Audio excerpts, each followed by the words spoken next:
Alright, people. Midweek report time. Oh boy. It's been a day of just story after story breaking. There's been a lot of actually good stuff been coming out over the last few days. Look, we gotta kind of take this with a pinch of salt because it's reportedly, right? It's reportedly, we all know we kind of got a bit hyped last year and it fell by the wayside. But reportedly, and you know I'm smiling because this is the fight. Oh lads, this is the fight I want. Errol Spence versus Terence Crawford has reportedly now been, it's reportedly now going to be a done deal for the undisputed welterweight championship. Mark it in your calendar, lads. July the 29th, potentially. T-Mobile Arena in Vegas. Mike Coppinger is also stating that it will reportedly have a two-way rematch clause, which is something we don't often see. The loser will be able to activate it within 30 days of the fight on July the 29th. It's claimed the deal will see both men earning a guaranteed 10 million. Holy something, I can't say because I want this video to stay monetized. Please let this fight be true. Oh good lord, I want this fight so bad. You know, only I'm going away the end of June until the start of July. I'd seriously consider just saying the hell with it and going over to this fight. Seriously, I would. Because honestly, this is the fight I've wanted. As you know, if you followed the channel for any great length of time, I've wanted this fight for many years now. And it really kind of, I guess with me, I was kind of almost in a way resigning myself that maybe we wouldn't see it, but it looks like we will. You know, both guys have been very inactive, it's fair to say. I mean, Crawford has had, Jesus, didn't he fight? He fought Sean Porter in 21 and he fought Avanesian last year, and that's it. Spence, he fought Eubank April last year, so it'd be a lot longer of inactivity, much longer inactivity for Errol Spence. Although saying that, Crawford is the older man, right? So would that even itself out? I don't know. But a tremendous fight. Someone asked me in the live stream I did on Monday who I'd favour. Gun to my head, Errol Spence. I would favour him slightly, but my mind could change because there's been times where I've been adamant that Crawford wins. There's been other times I've been like, no, Spence is going to win. At the end of the day, I just want to see the fight. You know, that's really all I want. Terence Crawford even put a picture of himself with the WBO title around him, around his shoulder, in Las Vegas, you know, with a shark in the background. Poseidon, it looks like there he's trying to be.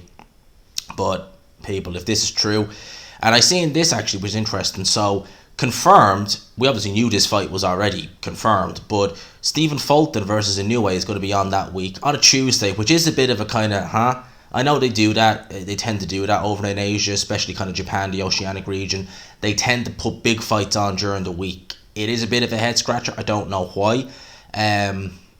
But look, if I can do a live watch along for that, I will, of course, because it's a great fight. That's on the Tuesday, and then the Saturday, that could be a hell of a week in boxing. Fulton and Inoue is a fantastic fight. Make no mistake about it. It really is a tremendous contest. And then to follow that, potentially, only a couple of days away, you know, you have this 5 days away, there you go. Terence Crawford versus Errol Spence. It just... Oh, lads, if this really does happen, I will be so flippin' happy. Honestly, I will.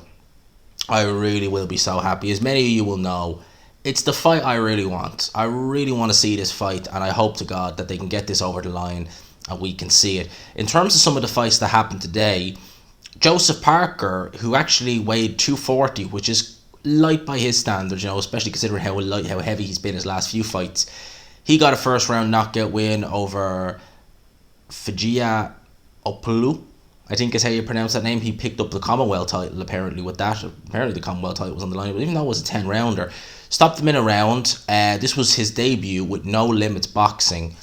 Now on that card you had Nikita Zhu.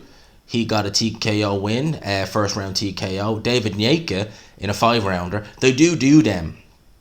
They tend to only do the 5. They do the weird round numbers. They do 11 rounders and they do 5 rounders in countries like Australia, New Zealand. Panama is known for doing 5 and 11 rounders. Okay, he got rid of this guy in the 4th round. David Nyeka is actually a prospect that I've been wanting to keep an eye on because I think he's an interesting talent, although he fought a guy back in June of last year and he really didn't look particularly good against him. But and actually, interestingly enough, this was a rematch. I mean, Jesus Christ, really? A rematch against the guy Lewis Masters, who was 1-2 when he fought him last July, and he's fighting him again now in May of 2023. That's not good matchmaking. David Nyeka has potential there. He certainly does. In terms of everyone else who was on this card, not really any names I recognise, but Joe Parker getting back to winning ways. Obviously, Tyson Fury is out there supporting Joseph Parker. You know, Joseph Parker and Isaac Lowe are kind of almost which one is number one and which one is number two in the Fury cheerleading department. But Fury, while he was over there, was talking about wanting to fight in Australia. And this news broke yesterday that there's talks between Dempsey McKeen and Tyson Fury, according to McKeen's manager, for a potential fight in July in Australia, but God only knows that could eventually take place in the UK. As I said in the video yesterday, Tyson Fury, if he has an interim fight with the guarantee we get Alexander Usyk, right?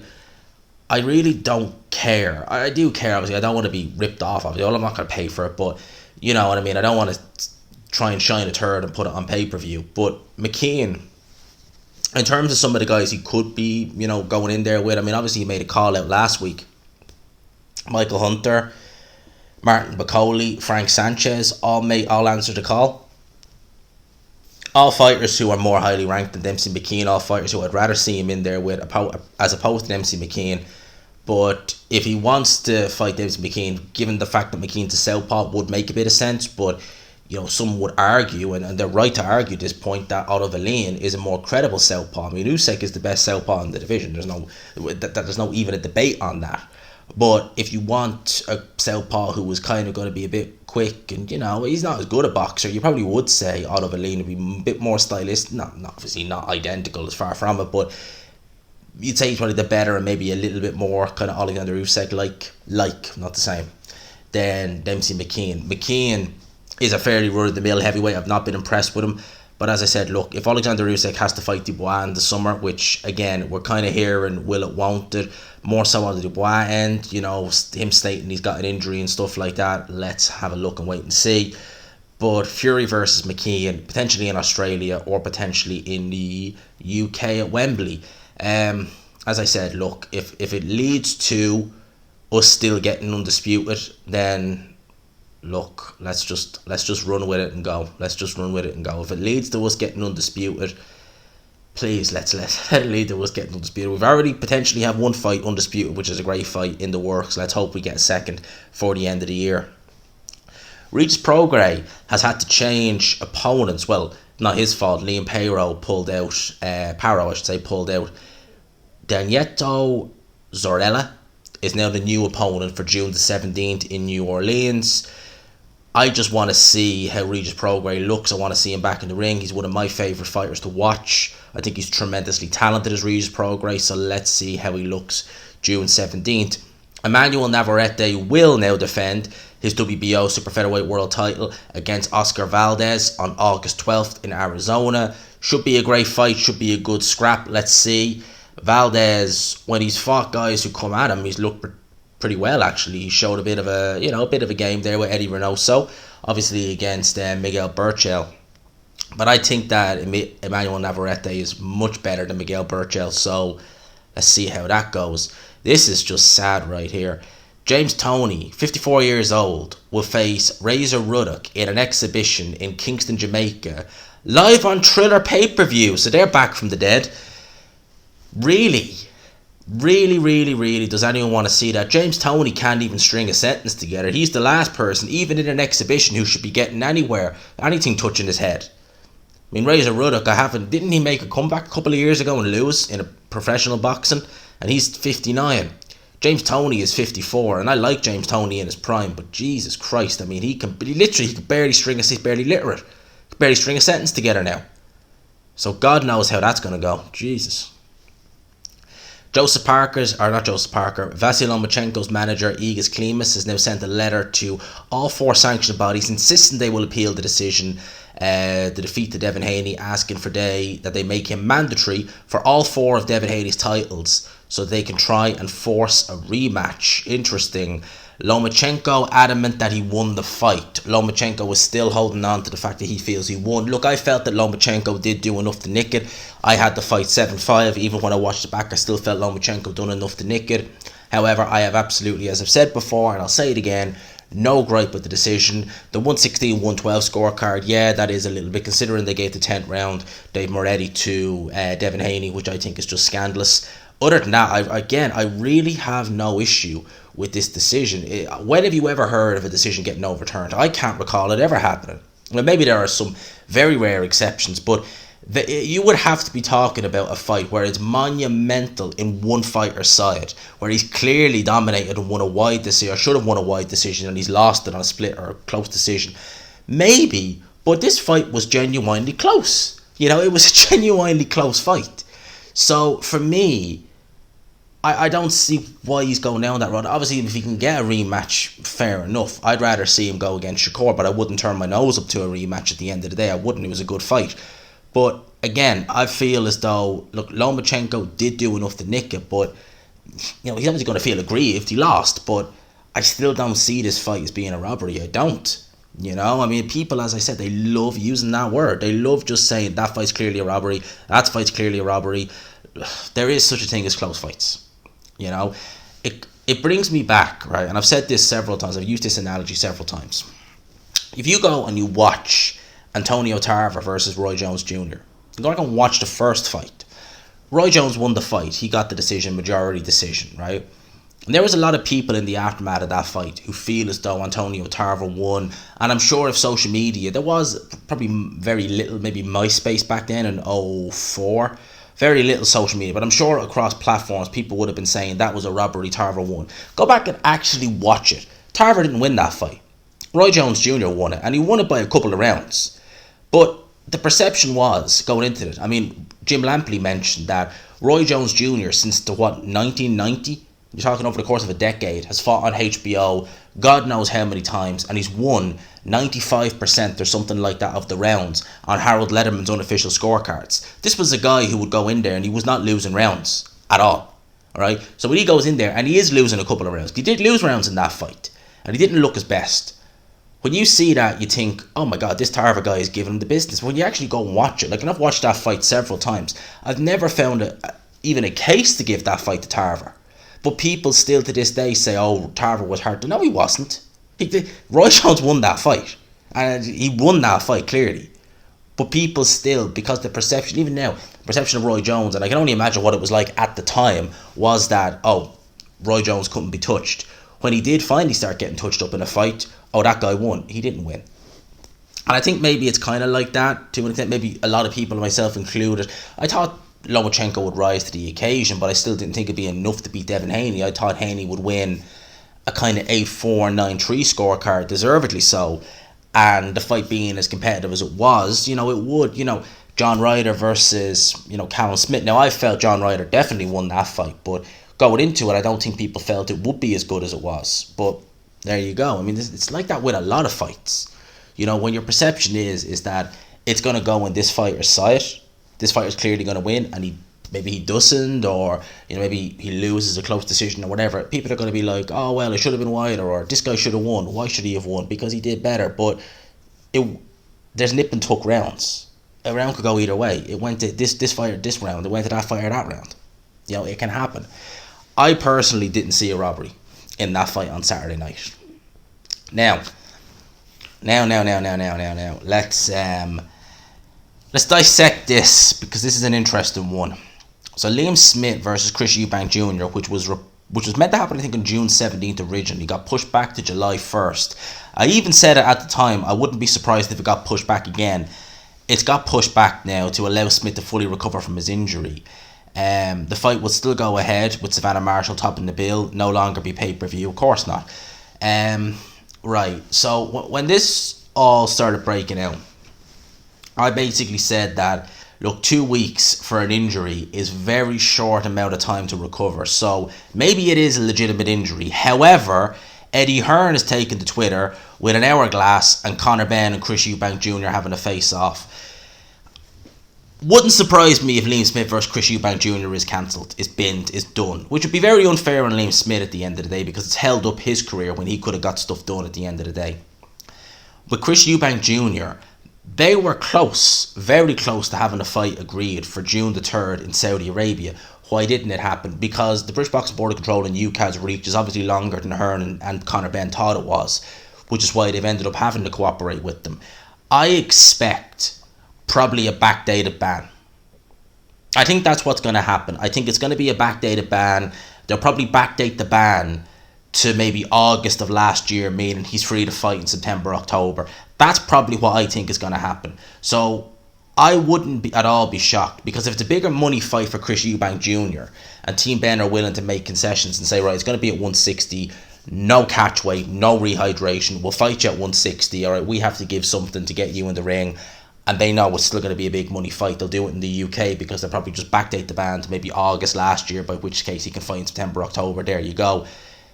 Then I'm sure Chris Eubank Jr. is probably going to go down that road, because I think Eubank is just in it for the money now at this stage. I think his ambition to win world titles is pretty much evaporated. You know, he's wanted to rematch Liam Smith. He said he wanted to right the wrong, but it wouldn't surprise me. You know, it seemed to me as though he only took this Liam Smith fight when there were no other routes to go down. Obviously, the Conor Benn fight being that route he wanted to go down. When that seemingly was, you know, door slammed shut, it's like, right, let's go and have the fight with Liam Smith. Oh, wait a minute, that door's opened again. Yeah, sorry, Liam, I'm just going to say, see you later, and I'm going to fight Conor Benn. Wouldn't surprise me. No, look, this could be Eddie Hearn just trying to play up, you know, trying to get people talking, trying to get Conor Benn's name out there, obviously, because Conor Benn, you know, he needs a PR team, definitely. He can't do it himself. Had that altercation staged, that was definitely staged, with Kell Brook the weekend. Maybe Eddie Hearn is looking to, maybe the fact that people are talking about it, Eddie Hearn is just looking to, you know, maybe just dangle a carrot over the fans or something like that. It could be legitimately that Liam Smith is just injured. He needs more time to recover, and we will get this fight maybe in August. I don't know. But I would not be the least bit surprised. Would not shock me in the slightest to see Conor Benn versus Chris Eubank Jr. Wouldn't shock me in the slightest. So another bit of news, and it is a good bit of, it's good news, is that the Michael Conlan fight, where he's fighting Luis Alberto Lopez, the main event is actually going to take place at 9 p.m. UK time, which is good, because I was a bit worried about that fight clashing. I'm probably not going to do a watch along this weekend on the three cards. I'm probably just going to review and go back and forth between the three of them, because I want to, obviously, if in an ideal world, if it was a case of, let's just say it was Lauren Coley going 1-1 with, name of the crowd, the zone, Eddie Hearn, Lara versus Wood 2, I'd probably just do the watch along, for Lara Wood 2. I probably would. Depends on where they have that Terry Harper fight, because I don't want to watch that. But I probably would have just done the watch along. But considering the fact that it's going to be clashing around three cards now, you kind of want to have a look at them all. So I'll probably end up just doing an aftermath stream, maybe even after the Lara Wood fight is over, and just talk about it there. In terms of, this is actually a pretty good card, you know, Podrick McCreary versus Diego Ramirez. Diego Ramirez, isn't he the guy who knocked out Bradley Skeet in 2 rounds? I'm nearly sure it is. Where is it? That was in 2018. Yep, knocked him out in 2 rounds. That was in the Brentwood Centre in 2018. Remember that fight? Well, I remember watching that in the Chalk Bar in Swords. It's a nightclub, but they have a kind of outdoorsy, kind of indoorsy smoking area, and they had the TVs on. I remember seeing that fight. I remember talking to my friend, we were drinking actually, we sat watching it, and he was like, I was like, that Bradley Skeet guy would probably win. Boom, knocked out, next round. I was like, right, I'll buy you a drink for that, because I got that wrong. Conor Quinn, he's on there. Anthony Kakache, he's had a very bad time of it as of late. Very unlucky, been very inactive, and he's a good fighter, Anthony Kakache. Nicky Ball, one of my favourite fighters to watch. I'll definitely be looking forward to seeing his fight. So not a terrible card now, it has to be said. Not a terrible card at all. And obviously, Luis Alberto Lopez versus Mick Conlan. I think that's going to be a very, very good fight. I haven't even had a look at the undercard for a Coley versus Billum Smith. Let's have an old gander at that and see what it's like. Let's have a look, see. I'm just hoping that this is a better... Well, they still have Michael Lawler versus Isaac Chamberlain. Like, I reported on that being binned a couple of weeks ago, so maybe it's back on, I don't know, but I was under the impression that was cancelled. Joe Pigford versus Sam Egerton, that's going to be a hell of a show. That's going to be a hell of a fight. It's going to be a great scrap between Egerton and Joe Pigford. There's not really anyone else that's really jumping out at me. Michael McKinson's on the card, actually. Oh, so you know about Batroom anymore. Interesting. But that's really it. So the whole card itself, as is customary with Ben Shalom shows these days, not particularly great, not much depth. I mean, the Mick Conlon card is way better. That card looks very good. Actually, let's just play devil's advocate. Can't remember fully what's on the Lara Wood card. Let's have a look. Let's have a look-see at the Lara Wood card. So far, I have to say, I think the Conlon card is winning in terms of just the undercard and who's on it and stuff. But credit to Lee Wood and Mauricio Lara for getting this on straight away like that. Yeah, Jack Cattrall versus Dara Foley is going to be good. That's going to be a good fight. Looking forward to seeing him. Campbell Hatton. Let's see. Is he improving? Danny Ball versus Jamie Robinson. Yeah, I would be, in terms of the undercard, who has the best one, I'd be definitely saying I think that the Frank Warren show looks pretty good. I think that's the best undercard out of the three, in my opinion. But the best main event is definitely Lara versus Wood. Again, my opinion. In order, it would be Lara Wood, Lopez Conlon, and then finally Okoli versus Billum Smith. Now, it might not be that way after the fight. I mean, stranger things have happened. Lara Wood could be a stinker. And Billum Smith, it could be the roles reversed. You never know. But I reckon Lara Wood is going to be the best fight of the night because there's going to be so much intrigue. And it's crazy to think that it's just been 3 months since they last fought. That's a very, very quick turnaround. It's almost unheard of nowadays for a turnaround to be that quick. So credit to the guys. They got it done. There was no pussyfooting around. One guy wasn't saying, I'm injured, I want to rest. The other guy wasn't saying, I'll need an intro fight. It was just, no, get it on, let's do it again. Happy out. I'm happy. Let's do it. I'll leave it there, people. Smash the like button if you could. Hit subscribe, of course, if you haven't already. We're going to preview these in full tomorrow. I've got a guest coming out with me. We're going to have some fun. Dream Team is back in business. I'll leave it there. Peace.